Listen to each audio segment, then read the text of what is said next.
Right, we'll take a couple of questions from the room, and we've got some questions online because we've got a lot of people watching online as well who've sent some questions in. One here, I'll take one at the back. If you could say who you are and where you're from. Kate Bird, ODI and Chronic Poverty Research Centre. I've got a question for each of the speakers, and I enjoyed both presentations very much. They're not each allowed to answer because we haven't got that much time. Okay, so I'll make it very quick. Andrew, in your presentation, you talked about the multidimensionality of chronic poverty, but when you were talking about policy, you actually emphasised, despite saying you wouldn't, you emphasised social protection. So, as an economist, I'm very interested to think about how pro-poor and inclusive growth can support the reduction of chronic poverty. So, could you extend your policy recommendations to identify other forms of policy, for example, around perhaps agricultural productivity, that could support chronic poverty exits? Social protection is important but not enough. So how could the mainstreaming of chronic poverty thinking across other sectors and forms of policy intervention support better policy making? So really putting that into the fabric of policy thinking. And then for Tracy, I found your presentation really interesting, and it had strong resonances with my work on the intergenerational transmission of poverty. And the fact that you were drawing on the social and economic structure and that underpinning the causes of poverty, I thought was very interesting. But I was wondering if underneath that as well, there is something about skills and education linked with the interlocked forms of social deprivation. To kind of against that, I was wondering that even if you provide individuals with enhanced skills, if you haven't addressed the structural causes of people being trapped in this low pay or no pay cycle, whether the group that you exit out of that vulnerable group will simply be replicated by another vulnerable or marginalised group. So I'd like to hear more about that. Thank you. Okay, we'll take another one from there, and then I'll put two from here, and you can pick which ones to answer. Yes, thank you. My name's Peter Newborn. I'm ODI Research Associate working on water issues. We've recently looked at water supply in the slums of Ouagadougou with colleagues, and the issue there was people paying more for water in the edge of town than they do in the centre. And that raised the issue in my mind of a point that one of the ladies you interviewed, Tracy, talked about, which was the fact that she earns £576 a month, and then most of it goes out immediately on bills. So I wondered about the cost and weight of basic services and whether or not there's targeting of those essential services to populations which take account of their means. Because the whole issue of water supply in poor context is whether there are cross-subsidies from rich to poor, commercial to domestic, etc. And I wondered whether you felt that was an issue, because it seemed Dickensian that lady has to lose almost all her income almost immediately on costs which other people in the country can bear much better. Right. Andrew, do you want to kick off, take those two? Yeah. Maybe I'll also... Better give you a microphone. Can I also refer to a couple of things that the discussants said just very briefly? On social protection in low-income countries, I mean, I agree that that is an area, a huge area which needs focus, and we've emphasised that over the years very strongly. And just a comment there that it's often, I mean, it's seen as an affordability issue. We're a poor country, we can't afford to go there, but actually it's a political issue, because, and it's political leaders who need persuading of the merits of going that way. So, I mean, I hope DFID in its work to develop these national systems, I mean, you'll come up against that issue. And in that political discussion comes the question about dependence and politicians, elites, middle class worries about poor people becoming. So the debates are actually very parallel with some of the debates that you hear in the UK and the US. But it's a political issue. Paul, how did research shape policies? You want to hear it? I mean, I haven't focused on that. It's perhaps something for another occasion, really. But it's basically down to hard graft of engaging with policymakers. You know, if you're going to do it as an activist researcher, you need to really program it in and resource it and have the right people doing it and build up networks over long periods of time. It's not a simple business, is our experience. On the growth agenda and sort of emphasising social protection, I thought I was emphasising growth rather more in what I said, but maybe I wasn't doing it enough. We did actually, if you go back to the second chronic poverty report, there's rather more about growth in terms of agriculture and infrastructure and urban growth benefiting regions around cities and so on. I mean, I think all of what you said is absolutely right. Agriculture, as I said earlier on, is there in many household growth stories, but is actually often not the tipping factor. I mean, it's an important supportive factor. Foundational, I think, was the word that we used in Tanzania. Without it, you can't move. You're not upwardly mobile, but it's something else that tips you over the top. It may be good marriage, it may be one of your children being educated to a high level, or a non-farm business. What else did I have, Polly? I think the other question was for Tracy, really, wasn't it? About water. Yes, Tracy. I'll have to go for the education question first. It's a really good question. You instinctively you want to believe that education and skills are the answer to some of these issues, and I think to an extent they can be, but some of our interviewees in the low pay, no pay study had actually gone back to university, and I'm thinking of one individual who'd actually got a degree but was still trapped in the low pay, no pay cycle. And the reason for that was because of the complexity of other things that were going on around this individual. So I think we need to be careful about saying that education is going to necessarily lead people to be able to make a step up and away from those sorts of jobs, but also that it still leaves the question of who does these sorts of jobs. And if you look at the labour market in Teesside, and it is different to some places, but it is similar to others, these sorts of jobs are available in abundance, and they are the dominant sorts of jobs that are available to people. So somebody has to do those jobs. So I think it's only a partial answer of the education question. I don't know if that quite answers the particular question you asked me. And then there was a Bill's question. Yeah. Okay. You asked the question about services. Well, I think you're absolutely right. It's shocking that the people we spoke to really were struggling to literally survive week to week. And I think it's well documented that poorer people tend to pay more for their local services because they are reliant on what's available locally. And that leads to a much bigger issue for these people around debt and the availability of doorstep lenders were really the predominant form of lending that people had to rely on literally to survive, and again that had a knock-on effect on their situations. What proportion of them were in bad debt? I think off the top of my head there were one or two who didn't get into debt. Now, anybody here not from the ODI? Okay, take gentleman at the back there, and I'll take you in the front here. Just a couple of comments. Colin Smith, I'm World Bank, former staff member. I worked in Africa, East Asia and the Pacific. You're still World Bank? No, former. And also company director and owner and managing director, former in this country. As regards developing in the developing world, I've dealt a lot, obviously, on the questions of poverty. And I think one of the points made was about lack of access, a lot of poor people, to land.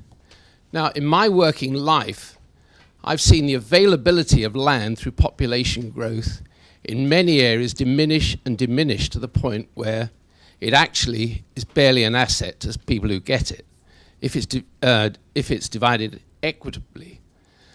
Now, on the question of my role in this country, and this is where I notice your examples were people in their 30s and upwards. We actively tried to employ people disadvantaged in the South in them much earlier. And all of the myths, or a lot of the myths you put up, actually applied. We did actually find that we couldn't employ people for the myths that you had up there. Just a comment. What sort of things are you talking about? Couldn't get them to work on time, couldn't get them out of bed, a family that never supported them in any way. We actively engaged with government, with the local government, to try and do that, and we failed.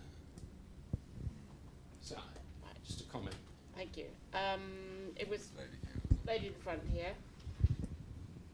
I'll take you after you. Hello, my name's Sara Canning. I'm from an organisation called ATD Fourth World. I came today actually because you were addressing chronic poverty in the developing world, but also in the UK. ATD Fourth World has long been a proponent of the fact that chronic, extreme, long-term, persistent poverty does exist side by side in developing countries and in the more developed economies. And I was very encouraged, really, by a lot of the research coming out in favour of pro-poor policies, of taking the whole person, the holistic approach, looking wider than just an income indicator. And I am also slightly encouraged by that shift in UK government rhetoric, at least, in terms of looking wider than just income. However, I would like to just pick up on something that was said in the first presentation, that the political elites need to be convinced that chronic poverty is structural. I would argue that that is still the case in the UK and in other developed economies. And I think that Tracy's presentation really showed that in the end, you know, despite people's best efforts and the really huge challenges and barriers that they're up against in many different areas of their life, that they remain poor. And rather than a focus on workless households, I mean, I think you'll find, I would agree, that people that have always maybe tried work, but it is work of the nature that Tracy described, that work that has never managed to really get them out of poverty in this country, and maybe have become secure on benefits only to the extent that there's less of a crisis on benefits than there is in this moving in and out and things like that the whole time. I'll stop there. I could say hundreds of things, but I will stop there. I'm behind you. Thank you very much. I'm called Kim Chionja from Tanzania, and I was lucky to work with Andrew on CPRC in Tanzania. I have a comment on one suggestion he made about increasing campaigns against early marriage in order to reduce poverty. I think that would be good, but we have to remember that early marriage in poor countries is a cultural issue. And of course there are laws, for example, the Marriage Act and education laws, which are against that one. But the young people and parents keep on colluding with the judges and the police in order to perpetuate that one. Therefore, if we are to make campaigns, they should be massive and of course target the parents and the young people themselves. Thank you very much. Thank you. Andrew, I'm going to ask you to, first of all, to answer Kim's question, but also to answer this question, which comes from Marco Gomez online from the Centre for Global Health Research, and he's a policy advisor for health and HIV in Toronto. And he says he'd like to ask if any of the findings were gained in regards to disease factors, that the disease factors had in poverty, and any major disease issues which policymakers should be aware of, and how to overcome or develop entry points in programming that tackles chronic poverty. Okay, perhaps I'll just do that last one first. I mean, I think one of the findings across many countries is that for poor and vulnerable people, ill health is the major risk that they face. I mean, there can be other risks, droughts and floods and so on, but ill health and premature death or death of an important person in the household, a breadwinner, death of anybody in the household, as a result of ill health, is the major risk. It's the major factor which leads to people sliding down into poverty, staying in poverty over long periods of time and so on. So it's absolutely vital. Obviously, the specific diseases that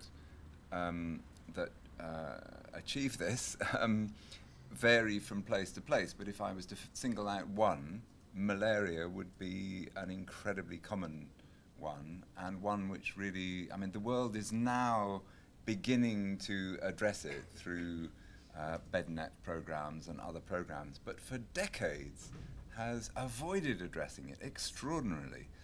So, I mean, it's great that the world is now beginning to address it, and let's, give lots of emphasis to that. But it has to be done by developing health systems. It can't be done by kind of vertical, top-down programs funded from New York. It has to be done through broad-based development of health systems, and I think that's a very strong message. The other thing there is that social protection programs actually help people address those health shocks that come unpredictably and from time to time. And inevitably, if there are social protection systems in place, they make an enormous difference on how households can deal with health. The other thing I'll just mention very briefly is on the land availability question and population growth. I think Colin Smith has gone. But I guess that's very much part of... He's gone before he's asked yeah. the question. It's that what he said is very much part of the reason that that agriculture probably won't play the poverty reduction role in the coming decades that it played in the 1970s and 80s.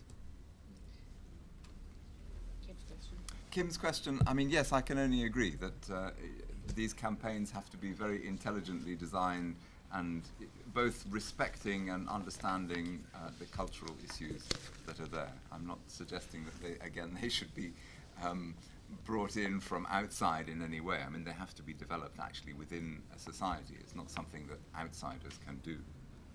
Tracy, I'm sorry he's not there to hear your answer. But perhaps you'd like to, because it is something that people say time and time again. Evan Davis did a programme set in East Anglia, where people said, why is it we've got all these migrants, mostly from Eastern Europe? Did you see that programme? Doing all these jobs, mostly agricultural jobs or food processing jobs in East Anglia. And so he went there, went to the local job centre and got a whole lot of people, young and middle-aged, who weren't in work or hadn't worked for a while, and tried to get them to do the jobs, and they sort of all fell out of the job for one reason or another, apparently because a lot of them couldn't get out of bed or wouldn't get out of bed or couldn't keep up with the pace of the work that the Eastern Europeans were willing to do, back-breaking, bending down asparagus beds and hard work, and wouldn't do it. And one of them, I remember, wouldn't be outweighed. These stories come up time and time again in lots of television programs, in lots of what employers say about genuinely trying. So that when you talk about your myths, you are going very much against the grain to say it's never so. I mean, it's interesting to hear the employer's perspective. What I would say about that, I mean, it would be probably a nonsense to say that, this never happens, or it's clearly it does happen. But I think I would go back to what I said before, that our interviewees managed to stay in employment when employers were sympathetic to what was going on in their lives. And whether young people have difficulty getting out of bed in the morning, I'm not sure about that. I think potentially there would be other explanations as to why the person didn't get to work on the morning that perhaps the employer isn't aware of, because I think young people do want to work and do take on jobs that perhaps other people wouldn't be willing to take on. So it's interesting to hear that from an employer. But I've heard so many times the story about, and I think it is a story, about the young man who has to give up his job because his parents don't want him to wake them up in the morning. And I hear this so many times. I just hear it from, you know, people all the time. Oh, this, you know, this is a story about, you know, this young man. But actually, I've never been able to find this young man or his family, and I have been actively searching for them. So I think it's much more complex, but of course it's interesting to hear from the employer's point of view. Right, I'll just take one more round. We're running over, rather. Yes, in the middle there, and then, well, I'll take both of you too.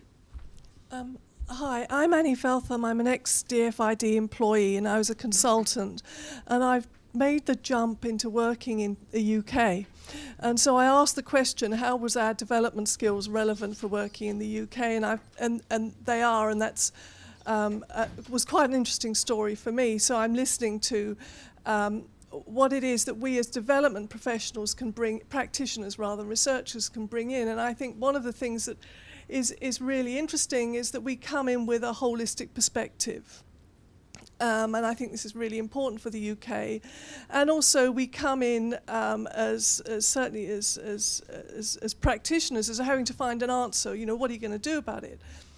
And working in my town, I find that actually there isn't a roadmap to find out what's about it, because it's not about, as you say, it's not about the structure of the education system. It's much wider than that.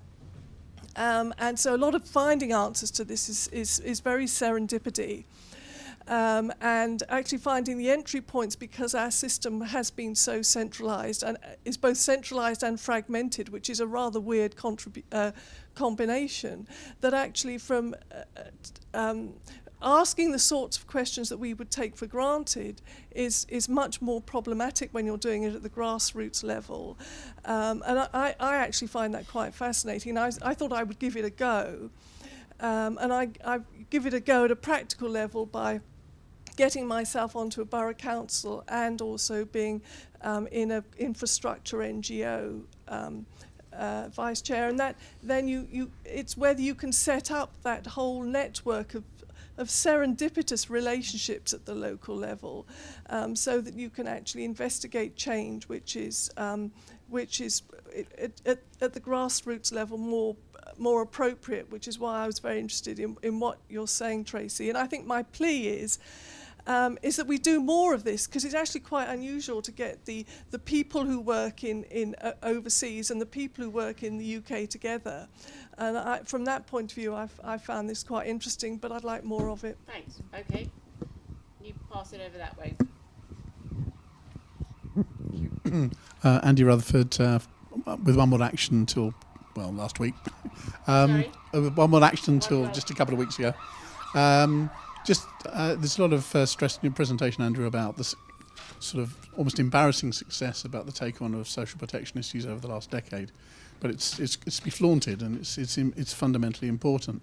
But in the context of what Tracy's conclusion and the discussion we just had at the end of the last round, one of the, if you want to call it, similar issues and slogans and demands over the same decade that wasn't taken forward was around decent work.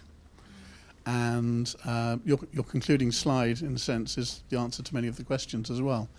And I think in the UK context, with the progress towards whatever they're called, social enterprises coming out of local authorities, etc., I think it'd be important for all of us that the decent work agenda becomes centre stage again as employee-employee relationships enter a new and possibly more challenging phase, and setting a benchmark which can then also be rolled out in regional and local employment strategies and demands by councils, and therefore we'll be responding to your last slide becomes important, and feeding back into the complementary actions within at least middle-income countries and in many poorer countries. The decent work agenda becomes fundamentally important in the next era. So are you saying social enterprises are going to make this better, going to produce more decent work? No. The jury is massively out, and I think it's very complex, and I don't think the construct is at all based on a reality yet that we can answer that question. Okay. But in developing countries, I think the decent work agenda becomes back into the fore again. Hi, so Lava Ibrahim from BWPI and CPFC. From? BWPI at University of Manchester and CPRC as well. I just wanted to kind of link some of the comments that were said. Andrew's point on Senegal and young people doing better, and Paul's link with the Arab Spring. I was currently just working on why the youth in Egypt, protested and all that. And so much of what you, Tracy, said about the quality of jobs, they were people who were working, who had jobs, but the quality of jobs was bad. Now, my question to you is whether you got from the voices that you had articulated any recommendations of what is, or how could this quality of work be improved, or how this cycle could be ended if education might not be the full answer. What could be the answer then? Has anybody got another question for Tracy before we stop? Anybody got a question on that side? Okay. I'll just throw in one more question from online. This is from Mariana Pinzon Caicedo, microinsurance researcher in Colombia, working for the Insurance Federation, and asking Andrew if anyone is working on the creation of a typology matrix for Latin American countries, and if they could possibly have access to it if it exists. Just answer that one very quickly. No, as far as I know, but I think it might be useful. Sorry, what did you say? The chronic poverty advisory that Andrew was mentioning. Yes, I mean, if she'd like to correspond on it, then that would be great. Just a brief comment on Andy Rutherford and decent work. I mean, I think at the UN level, the decent work agenda is there in all the documents. You can't achieve the MDGs, and particularly MDG 1, without it, kind of thing. But how to do it, there is a real dearth of ideas, and ideas which politicians will buy into. And there are some examples of that in the paper that we've put out. So it's there on paper, but it needs a huge amount of creativity and political risk-taking, I think, in the current environment in most developing countries for governments to start intervening in labour markets and so on. It's been a no-go area. And I just wanted to say, I thank lots of people at the beginning, but I didn't see Julia sitting there, who's been the programme manager for the CPRC for the last 5 years, and Salava as well. Nice to see you too. Tracy, would you like a final word? I mean, I think you're absolutely right. I don't know whether you also want a word, but I mean, I would quite like you to hear what your view is of the reply that you got. Yes, I will. I'll link the two. I think decent work is absolutely fundamental, and it's interesting the comment you make about what's been happening elsewhere, and particularly young people being at the sort of forefront of some of the resistance. I think we may see more of that in Britain, but I think it's probably unlikely that we'll see so much of it. Certainly the sort of accounts that we gathered from people, they were struggling to survive, and they didn't think so much about the bigger questions. That was sort of our job. What might we do about this in trying to analyse this data? They wanted jobs that actually allowed them to get on and live their lives in a less complicated and haphazard manner. So it's fairly simple from their point of view, but I think obviously it's clearly more complex, and I think it sort of goes back to relatively simple points about the drivers and the causes of poverty. And for me, they are about inadequate welfare and poor quality jobs. And I think there are things to be welcomed in the child poverty strategy. And I think nobody would want to sort of disagree that we should be investing in young people. But I think there's a danger that we muddy the water a little bit too much by focusing on parenting and some of those other issues that are actually issues for people regardless of whether they're poor or not. So I think there is a danger that some of the strategy is repeating some of those myths, albeit in a And the universal credit, do you think that's going to fix the in-out of work problem and the people who are having trouble because it's just not worth accessing the benefits? Is it do the cliff edges stop, or is it just gone from 70% to 65% for the average? Yes. I think it's pence is the only difference in the cliff edge. Well, it's also for the average. But it's to do with what hours of work. So whereas before it would change depending on where you started. So if you were, you know, it's 16 hours, it made a big difference. Now it will be smooth all the way along. So it won't be that some people have huge marginal rejection rates and some people have smaller ones. But for It'll the be average consistent. marginal rate, it's only 5p better than it was. Well, yes, it's not designed to give people, it's not a form of tax credit that's designed to give people lots more money into work. It's the idea is that it stops the traps. I mean, I'm not convinced by that benefit trap argument, because I think there is a wealth of evidence that, you know, the bigger problem is people moving on and off welfare and in and out of low paid work, so they're clearly not enticed by this supposed benefit trap.